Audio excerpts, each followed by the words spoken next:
Okay, welcome back to the Hardcore series. My name is Juice, and so far we have survived for 10 days in this world. Let's see if we can go a bit further. Day 11, and I'm kicking the video off with some shoveling. As you can see, I'm still muddling through with stone tools for the most part, with the exception of the iron pickaxes that have now replaced stone. Although, having said that, after this stone shovel breaks, rather than craft another, I instead make the transition up to iron. I have a niggling feeling that I'm consuming too much iron, but what does it matter? We'll find lots more underground and through iron golems as the village population increases. I'm making space for a sheep pen. They're the first animals I'd like to begin breeding in this playthrough. I'm after their wool to create beds for the village breeder. The villagers will only breed if you feed them and provide them enough beds to accommodate a growing population. That seems to be the general rule of thumb. And what great timing this is! Our wheat seeds planted last episode have grown into fully fledged crops we can now use. The first use is gathering any of the nearby sheep we lay our eyes on and persuading them back to the sheep pen. My aim is to start with as many as possible before breeding, as it saves time increasing their numbers. Just think, if you start with 2 sheep, it takes a few breeding cycles just to get them up to 8 or 9 sheep. But if you start with, say, 8 or 9 sheep,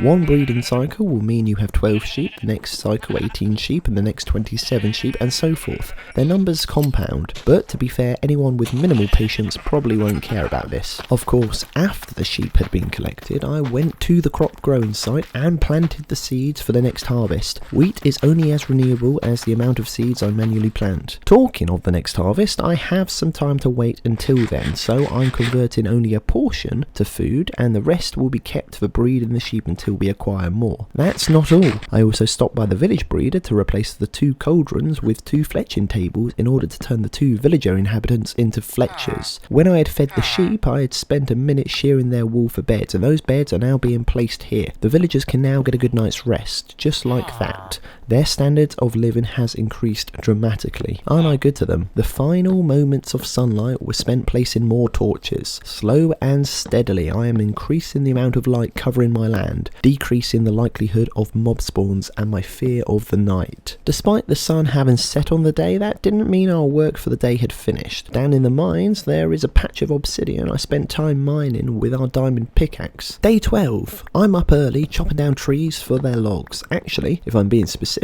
and believe me, I am being specific with you, I'm chopping down trees for sticks. You see, logs can be turned into planks and planks can be turned into sticks, not to be condescending, and sticks can be traded with fletchers and turned into profits. Profits that will enable us to purchase valuable items and blocks from other villagers, that is, when we get them. This right here is the humble beginnings of what I am sure is to become a fruitful economy. Unfortunately, one of the 2 fletchers I currently own, well, not own, I don't own any person. These people are free to do what they want. Anyway, one of them is not offering me the stick trade and is instead only offering arrows and flint as options. Well, that's not happening, buddy. Once trade deals have been negotiated, I traded away sticks for as many emeralds as I could get my hands on for the extortionate price of 36 sticks and 34 sticks per emerald respectively. I guess they're still bearing a grudge against me for hitting one of them last episode, which I know sounds bad, but they wasn't actually doing what I wanted. And I think this is a great time to reiterate that they shouldn't have to, that they can do whatever they choose to because they're their own people and I don't own them. With our newfound wealth, I went to a nearby farmer outside the breeder. I'd noticed he was selling bread for emeralds, so I bought his entire stock.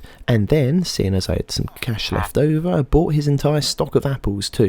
The apples are for me, the bread for the villagers, and just like that, love was in the air.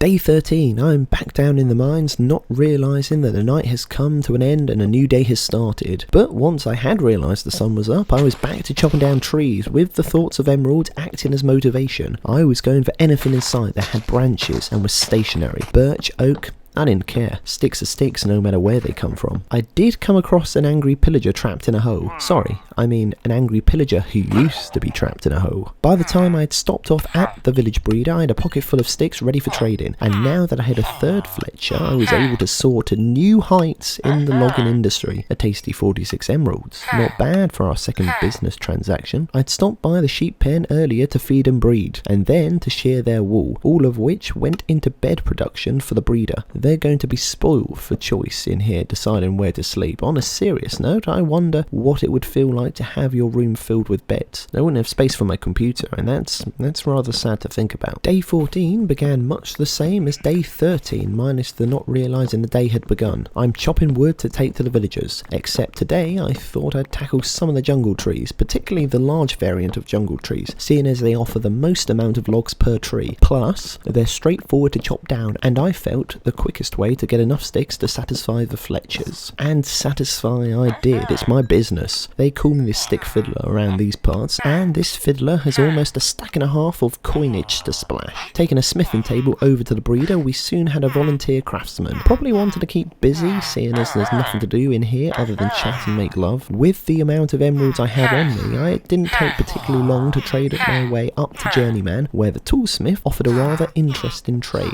An iron pickaxe with Unbreaking 3, Silk Touch, and Efficiency 3. That's a great trade, and a massive step up from what I've been using. I didn't hesitate to buy his entire stock. One level on from that, as expert level, he was offering diamond shovels and diamond axes, both with kind of lackluster enchantments, but that didn't bother me. It's still a huge step up from stone and iron. Although having said that, I am incredibly excited about this iron pickaxe. It's such a good trade, and now means I can mine the diamond ore I purposely haven't touched until I get Fortune 3. But with Silk Touch I can collect the actual ore blocks, put them into a chest, and then fortune them at a later date. Convenient. While I'm down here I might as well collect some of the other ore blocks too. Also it means I can collect stone without having to smelt cobblestone in the furnace in order to gain it. This is another piece of good news, seeing as I like to use stone bricks for things, and being able to cut out the middleman and collect the stone directly will save time and resources. Day 15, I'm feeling confident enough to take on my first iron golem with my newfound diamond tools. That, and the fact he's prevented me from entering and exiting the breeder without me feeling nervous. I'm going to accidentally hit him and get myself killed as a consequence, which is why I'm doing this. Speaking of my new tools, I took a short trip into the jungle to test out my diamond pickaxe. With the enchantment Silk Touch, it's by no means the best of axes out there. Some might say it's mediocre, but it's good for me right now, and I'm appreciating the increased speed of log chopping. In fact, only a few minutes in and I'd collected all of the logs needed for the day to trade my money for stuff. The big one was getting the toolsmith to master level, a task that didn't take that long. I was hoping for some really sweet enchantments, but all that was offered was Efficiency 2 on the pickaxe, and despite diamond tools having really great durability, I actually think the enchanted iron one is better in this. Day 16, and I genuinely don't know much of what the surrounding terrain looks like. I was hoping to see a desert, and I don't, but I do see signs of a village tucked away in a nearby spruce forest. I don't know if you can see on screen, but there is definitely one there. Obviously once I'd seen it, I had to go investigating, and with it being so nearby, I'm not bothering to take a bed. They probably have beds on site, so if things get really bad I can always sleep there. And seeing as the village is situated in a spruce foliage, it's ample excuse to chop down some of the trees to gain some of the saplings. I only need a few because they're renewable. The first thing I did when I got to the village a minute later was to collect a large quantity of the pumpkins that were lying around. Why? I have no idea. I already have some back at the base and I'm not in need of them at all. I just got it into my head that for some reason I needed these pumpkins. After that I explore each of the buildings in turn within the village, and let me tell you, the amount of trees in the area make it difficult to get a picture of the side of the village because it turned out to be a lot larger than I'd originally expected. I reckon it's about twice the size of the one we're set up in, and it has many more chests than our one did too. Why couldn't we have found this village to begin with? No, why? And with the village explored, I rode back towards home. I don't need the spruce village at the moment, but I'm sure it will come in handy at a future date. Or I thought I was heading home. I forgot I actually took a slight detour here to see if I came across a desert. This is a warm ocean biome, and deserts are more commonly found next to one of these.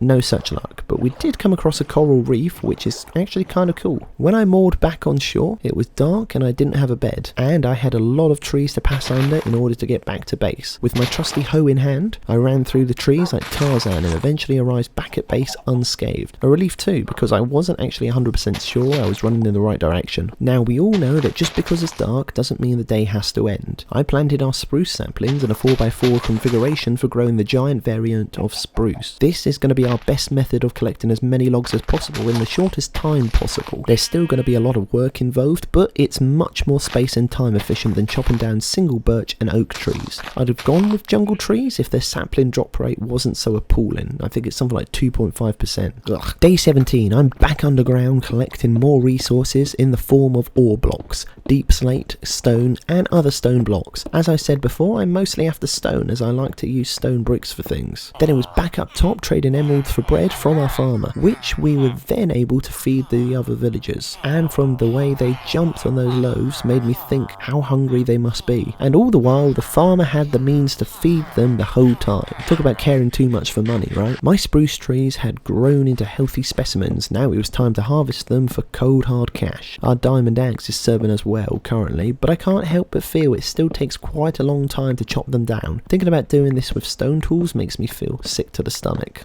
But the work was worth it, as we were able to trade some of it for emeralds, and then trade with our armourer. Oh yeah, by the way, we've got an armourer in here, up to expert level, where he was offering his first pieces of diamond armour. We were only able to afford the diamond leggings, but we're not far off from a full set of diamond armour now though. I can smell it. With how accommodating and hard working the villagers have been for me lately, I thought I'd treat them by sleeping among them. How privileged they are. Day 18. I'm not in the best of moods. Last night's sleep was awful, to say the least. I don't know who it was, but someone in here snores like a foghorn. Yeah, I'm not sleeping in here again. I'm placing more fletching tables for a larger profit come trading. I had to break some of the fletching tables and replace them, as some of the new fletchers were refusing to trade me emeralds for sticks and instead wanted flint, something I could not agree to. It takes a small amount of additional mental effort deciding where I'm going to plant the next batch of trees and making sure they're suitable distance away from one another. Look, I know it doesn't sound like much, but it's the tiny inconveniences that sap motivation. The positions of the saplings wouldn't be such a big deal if I had a handful of bone meal, but I don't. Back in the mine and I found diamonds. You can only see 3 currently, but trust me, there's actually 5 here. And with my Silk Touch iron pickaxe, which I'm loving by the way, I collected the diamonds as their ore blocks, and when we eventually get a pickaxe with Fortune 3, we have the potential of gaining 20 diamonds from the original 5 we have here. Day 19, I'm back with the timber. I've got a lot of wood to collect now that I have additional fletchers and the breeder and a growing market for sticks. Listen fella, you're not wanted round here. Be gone. There's something massively satisfying hearing the dinging sound of a trade underway. The sound of emeralds leaving their pockets and entering into mine. I don't know why these guys have such a fascination with sticks, but if they're offering money for them, who am I to complain? Here I am getting my next piece of diamond armour. Only a helmet and chestplate to go. This is exactly like one of the many scenes from World War Z, except that was fake and this is completely real. Through all of my many years experience playing Minecraft, 2 years to be specific, I've never once seen this many zombies in one place, and to be honest, they should have come at me with a larger group. Taking care of them was fairly easy, even if that was because the iron golems did most of the work. Day 20, I think it's about time I got to work making room for the watermelons. We have a farmer who's offering an emerald for 4 watermelons, and I'm thinking if we grow enough, making a killing in the melon industry might be the next best thing. I'm making quite a bit as it is with the fletchers. The problem with the fletchers is to supply them all, I need to spend an entire day chopping down trees, and some days I don't want to do that, so I figure melons might be an easier route to go down for similar sort of returns. For the start, I'm only making a small planting area for them, but as I get to grips with how quickly or slowly I go through the stock I have, I'll be able to make adjustments to the overall number we're growing as and when it's needed. If I was both good enough at redstone and had the materials required to do so, I'd even try to create an automated watermelon farm. For now, however, a manual one will have to do. And that's going to be it for this episode. Thanks for watching the video. If you want to watch more of this series, hit the subscribe button, switch that bell on, hit that like button, and leave a comment. As for me, I'm going to get to work on the next video. See you then. Keep it real. Juice out.